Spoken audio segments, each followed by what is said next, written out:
On sait tous ce qui est écrit dans le Chachamim, dans le Zohar, à combien ce qu'on appelle la Hatzvut, la dépression. Dans la Torah, on trouve deux concepts qui se ressemblent et pourtant ne sont pas exactement pareils. Il y a ce qu'on appelle la dépression et il y a ce qu'on appelle la tristesse. C'est sûr que quand nous sommes déprimés, nous sommes tristes, mais quand nous sommes tristes, nous ne sommes pas obligatoirement déprimés. Il y a ce qu'on appelle la marash chora, il y a ce qu'on appelle de la hatzvut. Ce sont deux choses que la personne, elle peut ressentir. D'abord, savoir qu'on vit dans un monde, dans le fin du XXe siècle et début du XXIe siècle, où il n'y a jamais eu autant de personnes déprimées dans le monde. Chez les juifs, les non-juifs, il n'y a jamais eu autant de médicaments pour pouvoir nous sortir de cette dépression, la déprime et d'autres maladies qu'il y a encore 100 ans de ça. On ne les connaissait pas et on ne pouvait pas faire face à ces maladies plutôt. Pourquoi aujourd'hui nous sommes déprimés? Qu'est-ce qui se passe dans la tête d'une personne? Et peut-être qu'on pourra avoir et comprendre comment ne pas tomber dans cette maladie. On n'est pas des psychologues ou des psychiatres pour pouvoir guérir le monde, mais on peut peut-être apprendre de ce qu'il y a autour de nous pour que nous-mêmes, nous avons les bonnes armes d'être capables de ne pas tomber dans la déprime. Chachamim nous disent qu'il y a trois choses.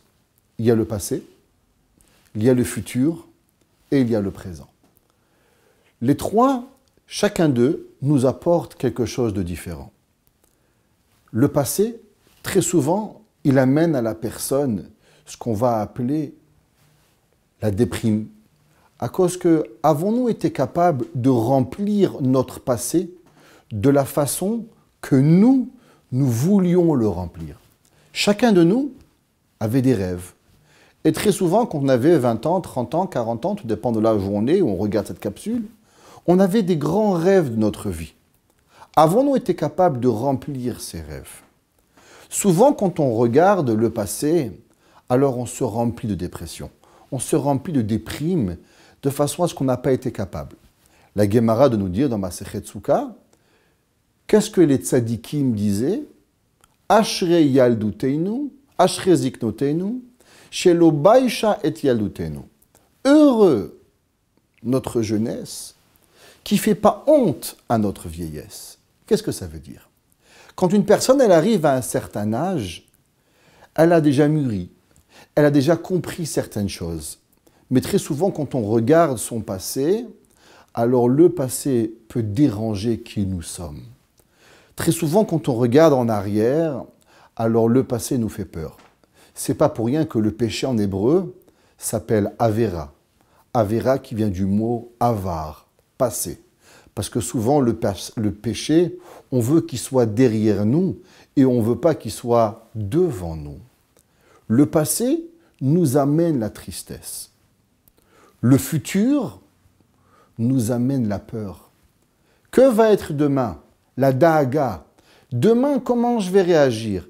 Vais-je capable de surmonter ce qui va m'arriver demain? Mais par contre, le présent peut nous apporter la joie et doit nous apporter la joie. Le passé, la tristesse. Le futur, la daaga. Est-ce que je suis capable de? Et présentement, on a véritablement la joie. Un grand Rosh Yeshiva, le Rosh Yeshiva de Mir, Rav Berenboim, une fois on lui a demandé la question, comment se fait-il qu'aujourd'hui, nous avons tellement de dépression? Et la réponse qu'il a donnée, c'est qu'aujourd'hui, nous avons trop de temps à ne rien faire.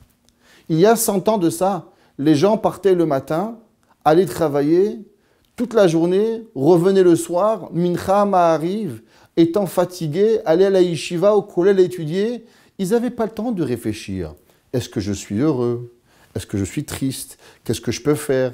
Est-ce que je regarde mon voisin? Qu'est-ce qu'il a eu? Qu'est-ce qu'il a acheté?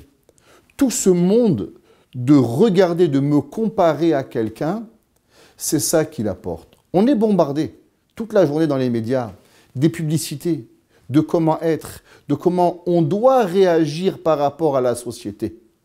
Mais la question qui est véritable, comment je dois réagir par rapport à moi-même? Très souvent, je rencontre des gens qui sont totalement déprimés. Et la première chose qu'ils me disent, je ne suis pas la personne que j'aurais voulu être. Ils sont devenus des docteurs, des avocats, n'importe quoi dans la vie. Mais ce n'était pas ce qu'eux, ils voulaient. La Torah, elle nous dit qu'une personne, pour pouvoir vivre, il faut être heureux avec soi-même. En Adam Lomed, ela efo shelibo chafetz. Un homme ne peut pas étudier seulement à la place où il veut. Un homme ne peut pas prier si ce n'est pas à la place où il se sent bien. Qu'est-ce que je veux de ma vie? Le Rambam de nous dire comment une personne peut avoir différentes tentations qui peuvent être difficiles à la personne. En Adam chote, ela keshelibo panui mina chochma. Quand le cœur de la personne est vide d'intelligence. Akadosh Baruch Hu nous a donné un cadeau extraordinaire qui s'appelle la tête, avec quoi on est capable d'apprendre des milliers de choses. La tête, elle nous est donnée de façon à pouvoir contrôler nos émotions. L'émotion de la peur, l'émotion du souci, l'émotion de la joie, parce que chacune de ces émotions, elle doit être donnée avec une mesure. Une personne, il doit être joyeux, mais on doit comprendre qu'il y a des moments dans la vie où la joie, elle doit être diminuée. La personne doit des fois être avec de la réflexion, mais jamais tomber dans la tristesse. Et Hachamim nous disent, pourquoi une personne, elle tombe dans la tristesse, à part que son cœur est vide d'intelligence. Mais qu'est-ce que c'est ce vide d'intelligence? Le Ravo veut de nous dire, c'est ce qu'on appelle un manque de émouna, un manque de croyance en Akadosh Baruch Hu. Si une personne, elle est convaincue que tout ce qui m'arrive dans ma vie, ce que je suis, ce que je ne suis pas, ce que j'ai fait, ce que je n'ai pas pu faire, avec qui je suis marié, avec qui je ne suis pas marié, la façon que j'ai des enfants, où je prie, qu'est-ce qui m'arrive dans ma vie? Il y a tout une décision divine de Akadosh Baruch Hu qui m'a apporté à cette situation, à ce moment, alors automatiquement, je comprends qu'il y a des raisons qui sont au-dessus peut-être de ma compréhension. Très souvent, on passe des heures à se demander pourquoi et comment. Peut-être que si on ne perdrait pas ces heures à se poser des questions, mais à l'inverse, à renforcer notre émouna. Au moment où la personne elle a un doute, est-ce que ce doute-là ne provient pas d'un manque de émouna? Est-ce que je crois vraiment à Akadosh Baruch Hu? À combien Akadosh Baruch Hu il est avec moi pour véritablement m'apporter? Il y a une fameuse histoire qu'il y avait un jour un rave qui a dit que si une personne elle avait la émouna, elle pourrait rester à la maison sans rien faire. Et Akadosh Baruch Hu lui apporterait la parnassa. Alors, un homme qui n'était pas un grand érudit est venu voir le Rav et lui a dit, Rabbi, est-ce que ça marche seulement pour les grands chachamim ou même pour toute personne qui renforcerait sa émouna? Et le Rav lui a dit, ça n'a rien à voir avec ton niveau de Talmud, de combien tu as, mais seulement sur ton niveau de émouna. Alors il a décidé qu'il ne va plus travailler et qu'il va croire en Dieu à chaque instant de sa vie, que Dieu va lui apporter ce qu'il a besoin. Les semaines passent, sa femme le supplie de repartir au travail. Et bien sûr, on commence à vendre toutes les affaires de la maison pour pouvoir subvenir à ses besoins. La dernière chose qu'ils avaient était une charrette avec un cheval. Et il avait un travail qui était de travailler dans les carrières, de ramasser des pierres et du sable et de les revendre. Il vend son cheval et ses pierres à une personne, et la personne décide de continuer ce travail. Et le premier jour, il va au travail, il prend une pierre, et derrière une pierre, il trouve une pièce. Alors il va creuser plus loin pour pouvoir voir d'autres pièces. Et là, il trouve un trésor énorme. Et il prend le trésor et il le met sur la charrette, et il décide de creuser encore plus, peut-être qu'il va trouver un autre trésor. Et là, une grosse pierre lui tombe sur la tête, et ce pauvre monsieur meurt. Et l'âne et le cheval, qui avait faim, comme le verset le dit, Yada shor koneu chamor evuz be'alav. Il va, il repart chez son premier propriétaire avec tout l'or et l'argent. Les élèves du rabbi lui demandent, Rabbi, je ne comprends pas. Pourquoi cet homme simple a été capable de recevoir une parnassa extraordinaire directement de Akadosh Baruch Hu? Mais pourquoi nous, que nous travaillons tous les jours notre émouna, nous ne sommes pas capables d'avoir ce qu'il a eu?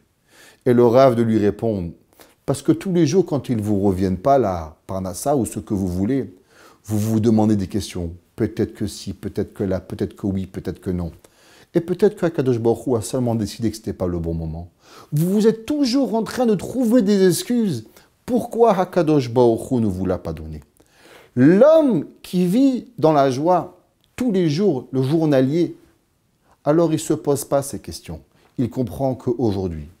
Mais si chaque jour de ma vie, je réfléchis à ce que je n'ai pas et à ce que j'aurais pu avoir, et je ne vis pas ma propre vie, et je vis souvent la vie du voisin, alors c'est sûr que je tombe dans la dépression. Il y a une fameuse histoire, il y avait un homme qu'un jour il faisait des rénovations chez lui, et le voisin lui a dit « S'il te plaît, les fenêtres, tu les prendras grises, et les escaliers, tu les feras en carré, et la place du parking, tu la feras jaune, et la peinture de chez toi, tu la feras violette. » Il lui dit « Mais excuse-moi, c'est ma maison ou ta maison ?» Il lui dit « Mais de toute façon, tu fais tout pour m'impressionner, alors au moins que ça soit à mon goût. » On peut vivre toute sa vie en essayant de vouloir faire plaisir à du monde qui est complètement vain, mais on s'oublie à soi-même. Si une personne, elle comprend ce qui est important pour soi-même, qu'est-ce que je veux de ma vie? Quel est le but véritable? Pourquoi je suis venu dans ce monde? Et qu'est-ce que Akadosh Baruch Hu me demande à moi? Que ce que moi je peux accomplir dans ce monde, ni vous, ni personne d'autre dans le monde peut faire ce que moi je veux, et que j'ai une mission qui m'est particulière, alors automatiquement, je comprends que j'ai une mission à moi et que personne ne peut venir me le changer, alors c'est sûr que la personne, elle est remplie de joie et ça va lui donner quelque chose que personne ne pourra lui apporter et il pourra sûrement s'aider avec cela pour ne pas tomber dans cette nouvelle maladie du 21e siècle qui est la dépression. Bonne journée.